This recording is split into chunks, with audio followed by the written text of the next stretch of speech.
Anyone who wants to tell me?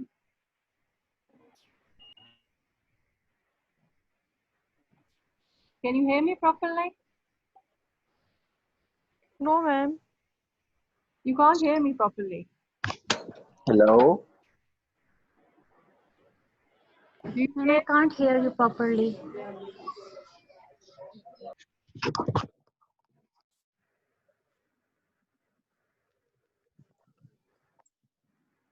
I think you can hear me now. Most probably. Is it better?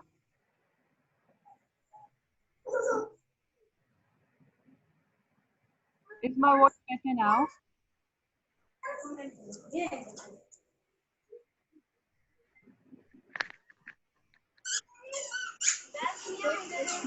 Please tell me. Yes, ma'am. Is my voice better now?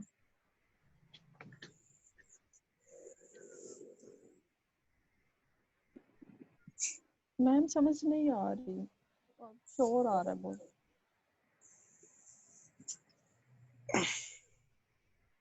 Let me check.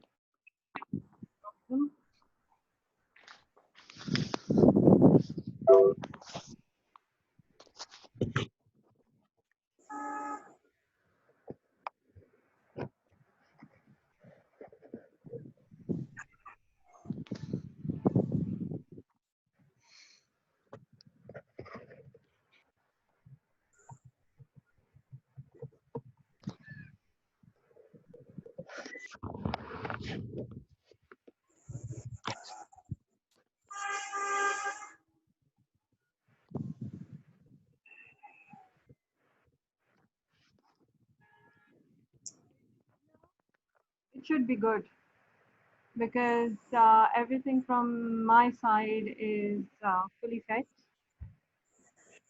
completely set.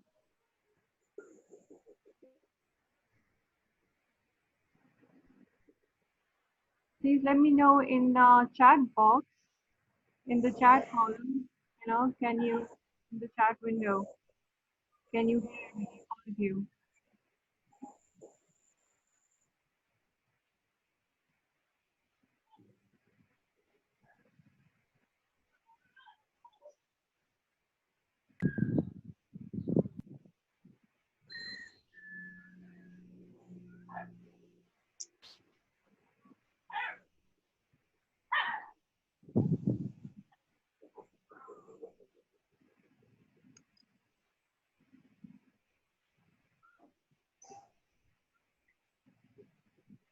Okay, I'm sharing a screen, so I hope you can see the screen. Yes, ma'am. Yeah. So since this is our beginning introductory class, so I want to discuss a little bit about industrial microbiology and want to tell you and see what your expectations are and what you already think what could be industrial microbiology. So in your perception, what do you think we'll be studying in this course? What do you think?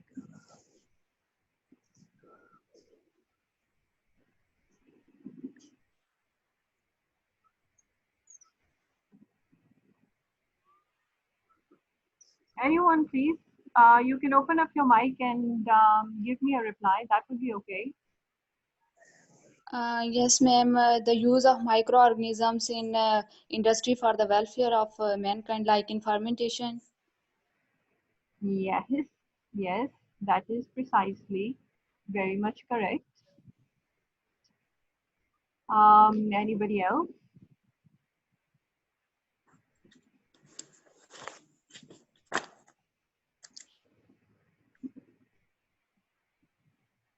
Okay. The thing is, she said that the use of microorganisms and the industrial use of microorganism, which can, benefit mankind and benefit of mankind could be in terms of healthcare, it could be in terms of bringing new products in the market.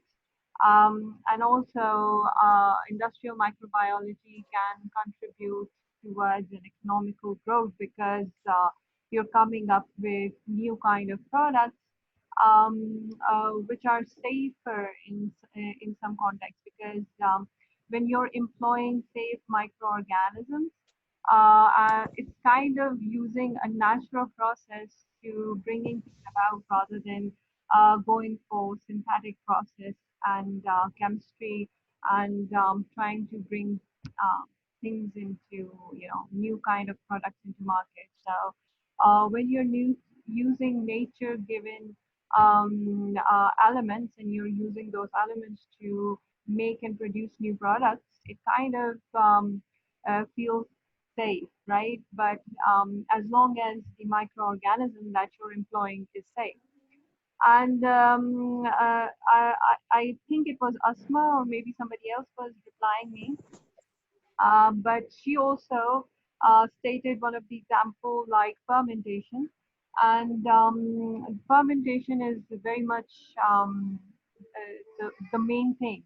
Fermentation is the main element that goes around, the main theme around which industrial microbiology it revolves because any process in which you have to use microorganisms, you have to set up a fermentation process, right? So um, you grow microorganisms and then you get those benefits. So how you grow them, what kind of things you require, what kind of raw material you require, what kind of equipment you require, they all are there to set up a good fermentation system, right? So she's very much right. So fermentation is the main thing around which this entire outline, the entire subject is actually revolving around this theme, right?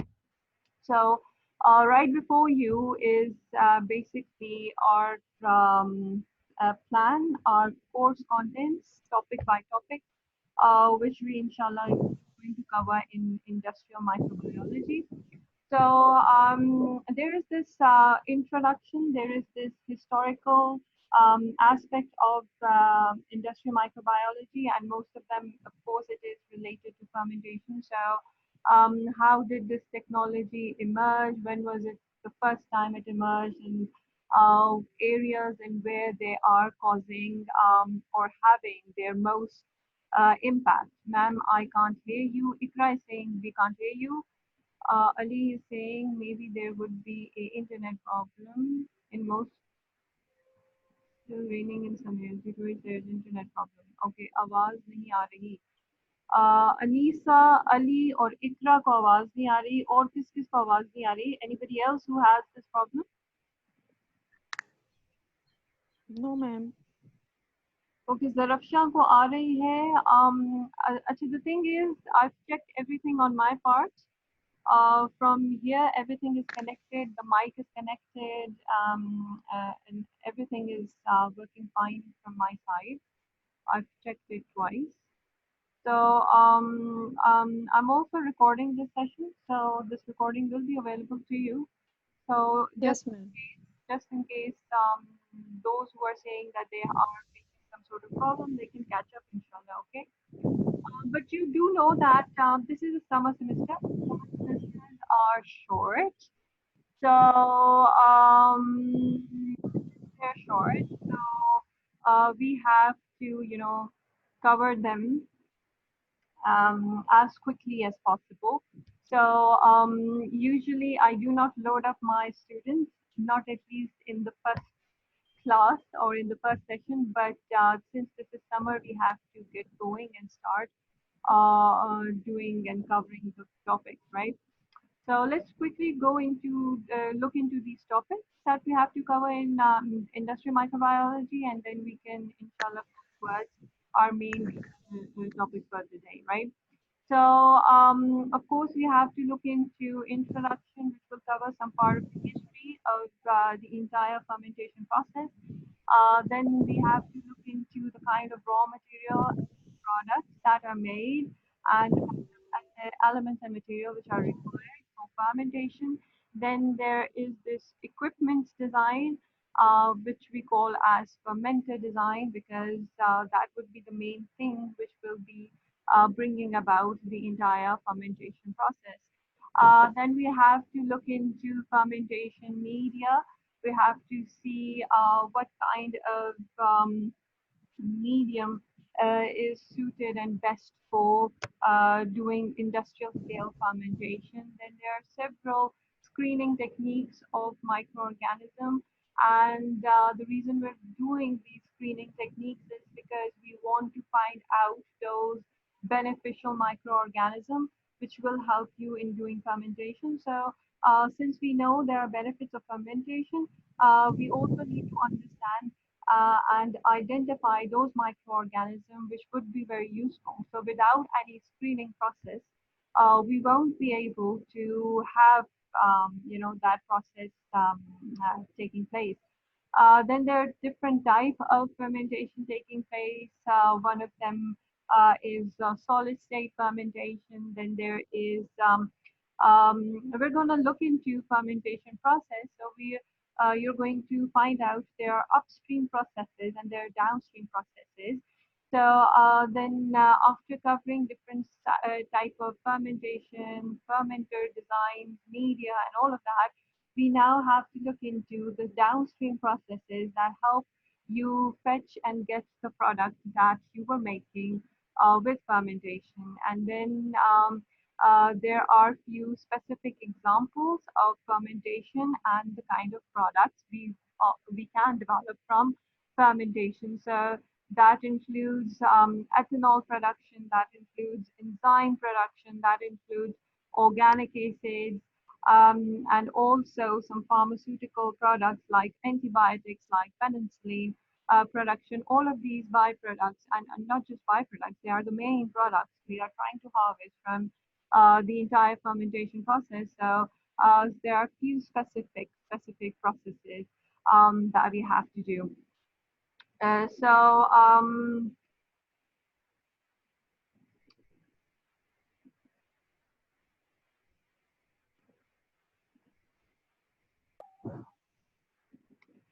okay, so let's start with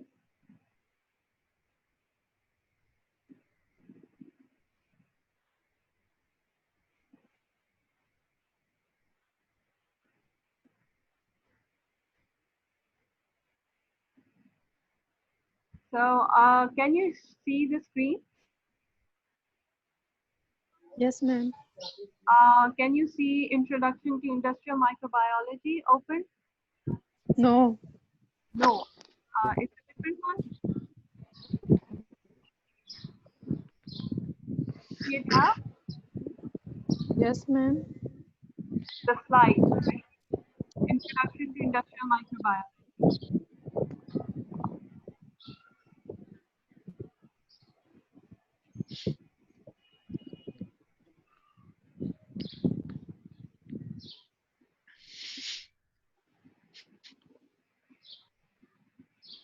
So if all of you can see it, Zarafsha, you can see the slide? Yes, ma'am. All right, all right. So, like I told you in introduction, we have to cover and look into some aspects of traditional aspects of fermentation. And like you already know, since you're students of microbiology, you already know that traditionally, how was microorganisms used? Microorganisms were basically used in the process of fermentation, and basically the dairy products that we have, and we have that from a very ancient times. And all of these products were actually developed and prepared through a process of fermentation, right?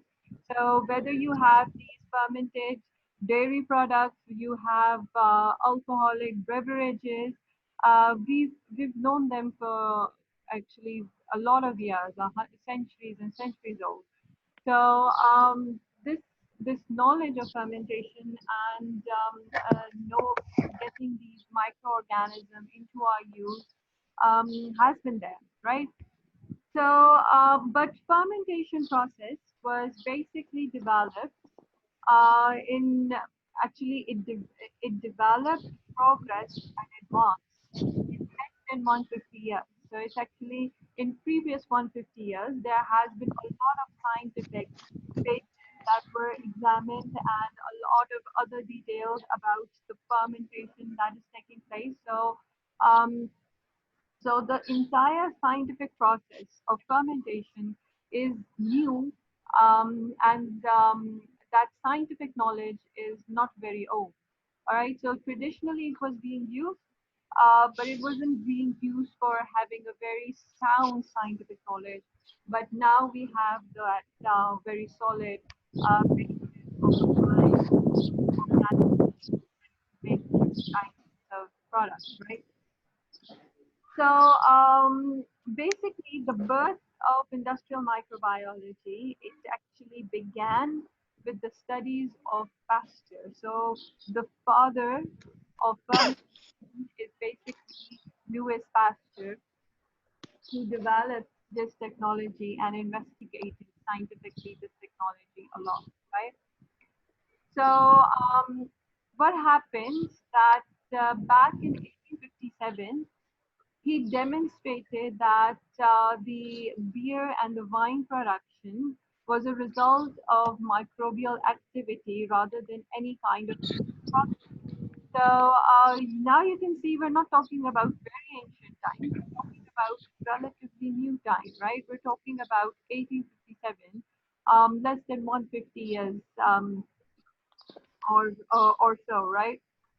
So, what it's trying to talk about, it's trying to talk about that traditionally people thought that when you're combining different products, there is some sort of chemical reaction that is taking place, and we are getting alcohol or ethanol as a byproduct, right?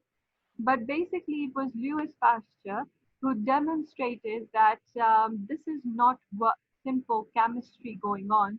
There is biological activity going on, right? So there are kind of microbial um, germs, or there are microorganisms there which are biological agents, and they are performing this kind of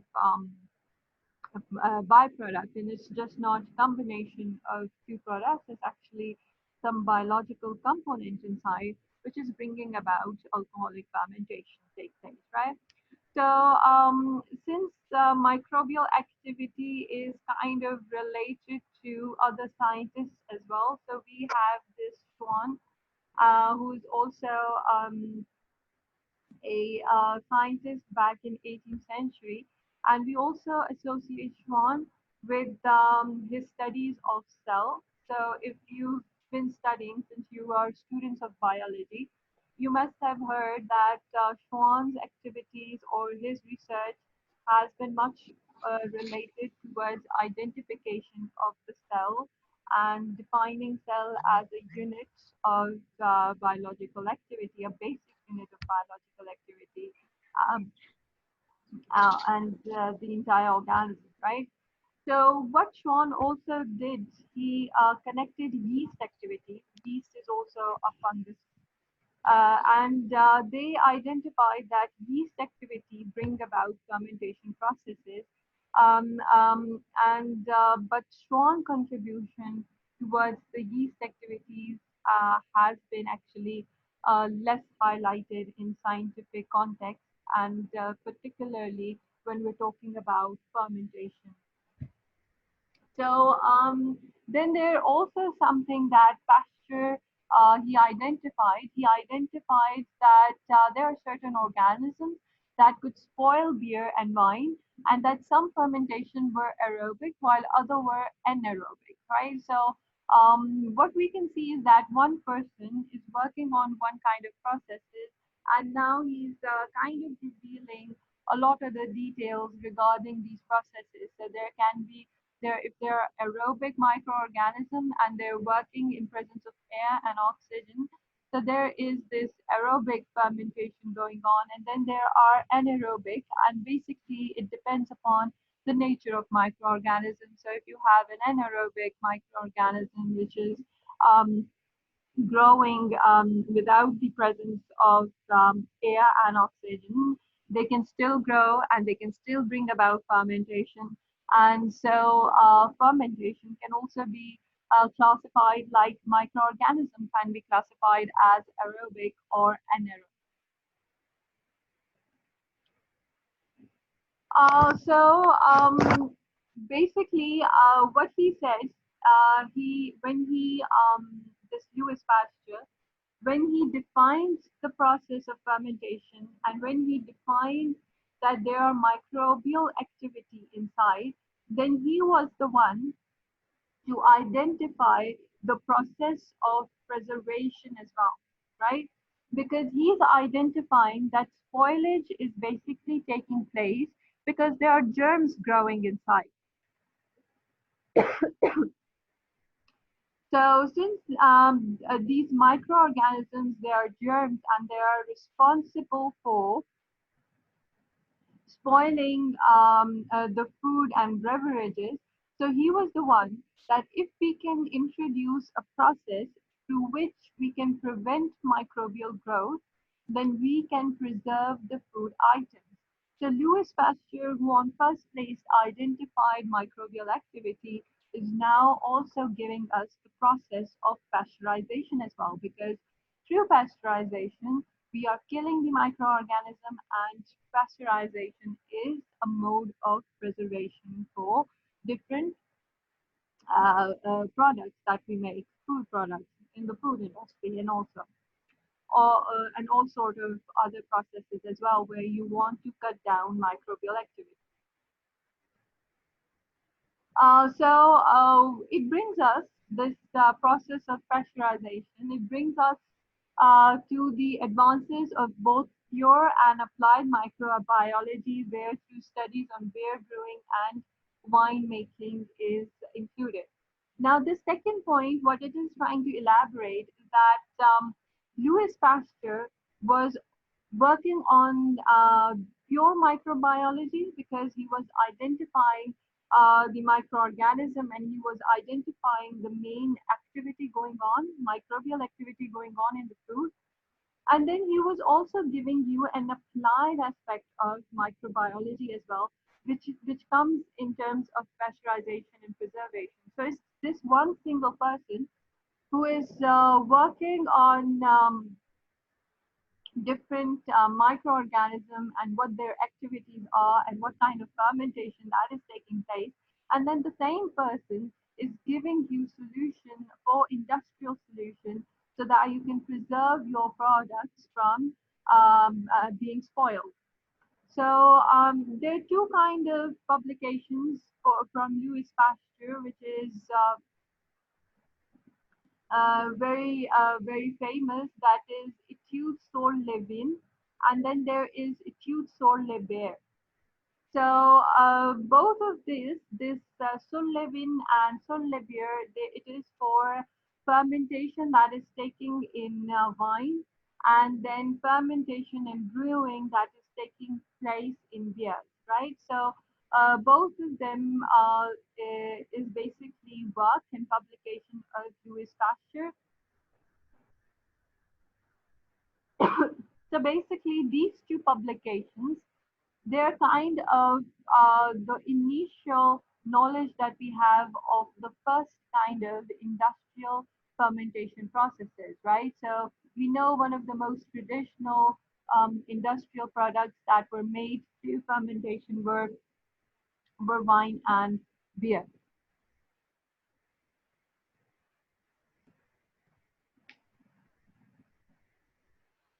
Okay, so after knowing that you can apply this knowledge industrially in terms of getting different beverages into place, so there were further advances, and further advances were to obtain pure cultures.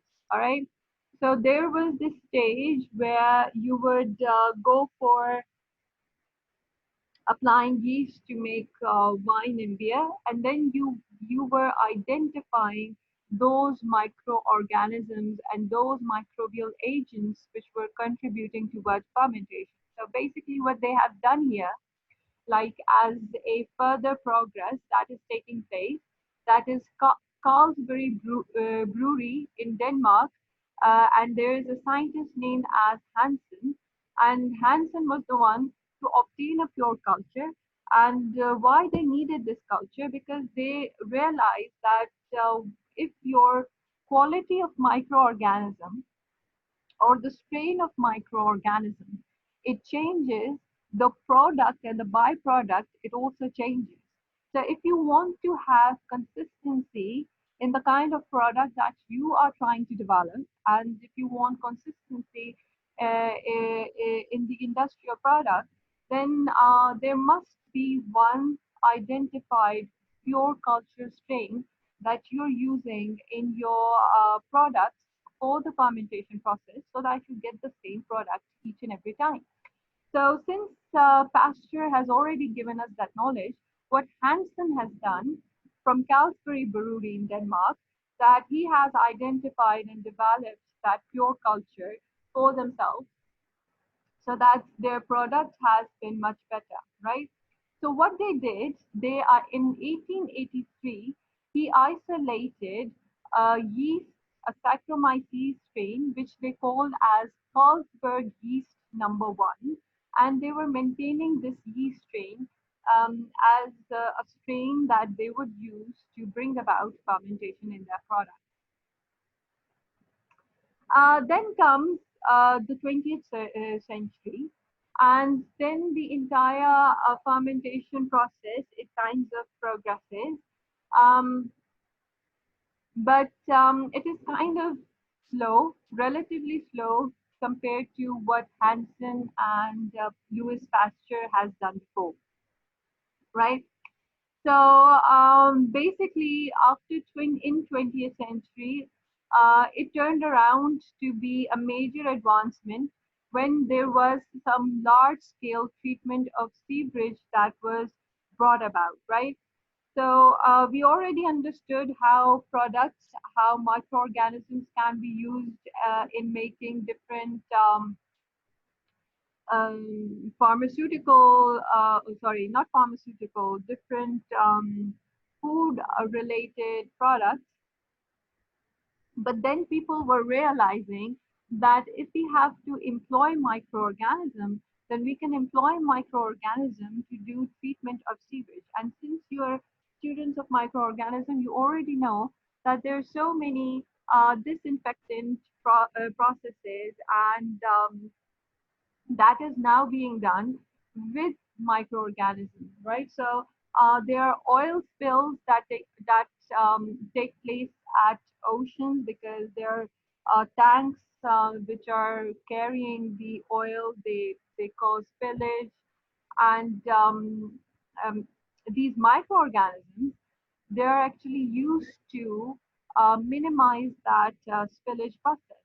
Uh, Actually, not minimize the spillage, it's actually cleaning up that spillage, which is a very major pollutant in the environment, right? So there are microorganisms which can eat and which can digest the hydrocarbons. So likewise, there's urban communities, sewage treatments, and public health, and now environmental uses are there, and all of them they circles around the use of microorganism. And basically, in 20th century, we focused more on that, right?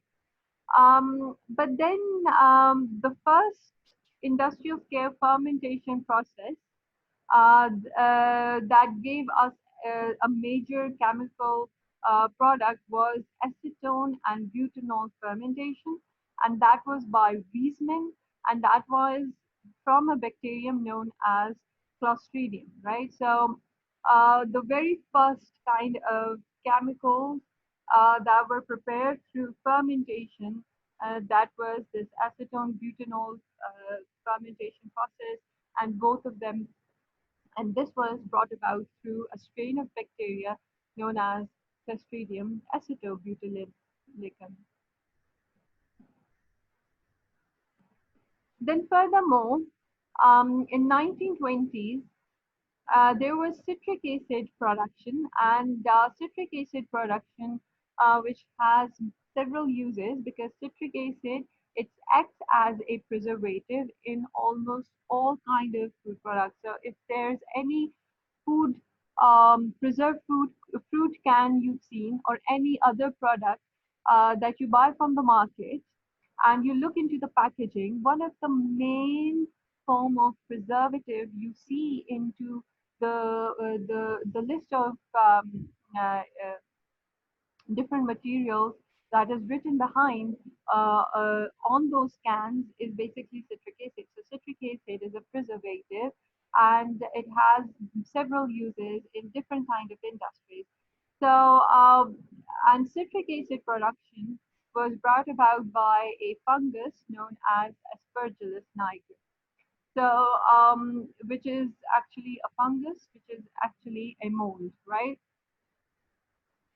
But this was something, acetone and butanol was made in 1915. Then in 1920, it was citric acid. And then in 1940s, we have one of the most famous fermentation products, which is a pharmaceutical product, which is an antibiotic known as penicillin, right? So this was actually stimulated by the World War II because there were a lot of wounds and injuries, and we needed some sort of antibiotic that can cure, a lot of those infections because there was this shortage and rise of infection, and we know that very famously in 1940 that penicillin was made, right? So not only did production rapidly move from small-scale surface culture to large-scale submerged fermentation that led to great advances in both media and microbial strain development. Now, what has penicillin, identification of penicillin has contributed in two ways in at least industrial microbiology context, and how is that first, there was this penicillin production taking place through fermentation, but it was taking place on small scale, right? So when you're operating, when we say on small scale, we mean in small volumes, in small areas, right? In small labs and small equipment. But when you're moving from small scale to large scale production, you actually need to upgrade a lot of things, which includes the use of media and the kind of fermenters that you would have. So, so the advance, so this production of penicillin and production of penicillin needed to be made in large quantities that led to advancement in new kind of media exploration and development of new kind of fermenters, which has added knowledge to the entire industrial microbiology context. So more recently, there has been progress which includes ability to produce monoclonal antibodies, which can have analytical, diagnostic, therapeutical process, and it was basically pioneered by Milston and Kohler in the early 1970s, right?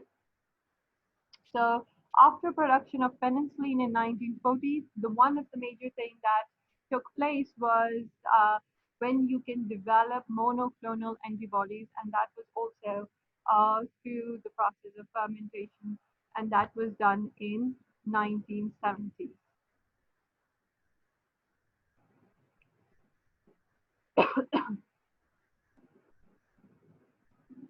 Okay, Zarafsha, the link that I've given you before was of 7 p.m. Do you remember? Yes, ma'am. So I've actually generated two links. So we have less than 2 minutes right now. We're going to continue the slide, but once we're done, because the Zoom session is only for 40 minutes, all right? Okay, ma'am. So when the time runs out, At 7 p.m., I'm after 10 minutes break. All right. So at 7 p.m., I'm going to come on that link and we're going to continue. Okay, ma'am. So those who are attending can also hear me. So if this session ends, because we have 2 minutes left, then at 7 p.m. we're going to resume this. Okay. So let's continue with the slides. And okay, so how do we know that the main advancement now in industrial microbiology and fermentation process has been recombinant DNA technology, and it's actually not um, industrial microbiology or an advancement of industrial microbiology, but in fact it is another section of biology which has advanced, right? So we all know that recombinant DNA technology had a great impact. So recombinant DNA technology also had a great impact on industrial microbiology as well, right? So what has this technology contributed? This technology has had and will continue to have a tremendous influence on the traditional fermentation processes and the products that we have. And how it's going to actually revolutionize, or it's going to have that tremendous and that really magnified effect and influence on the entire process is that it allows genes to be transferred from one organism to the new organism. And where our traditional approach was limited to identifying those kind of microorganisms from the nature, which has some sort of these properties, which can help us develop some sort of product. So what we were doing, we were involved in a very exhaustive, a very laborious process in which we were just trying to screen more and more microorganisms. But with this technology, we can play with the genes and we can create our own strains, which can bring about our desired kind of effect. So our desired kind of product and our desired kind of fermentation process, right? So this is the main advantage of this DNA technology is that now we do not have to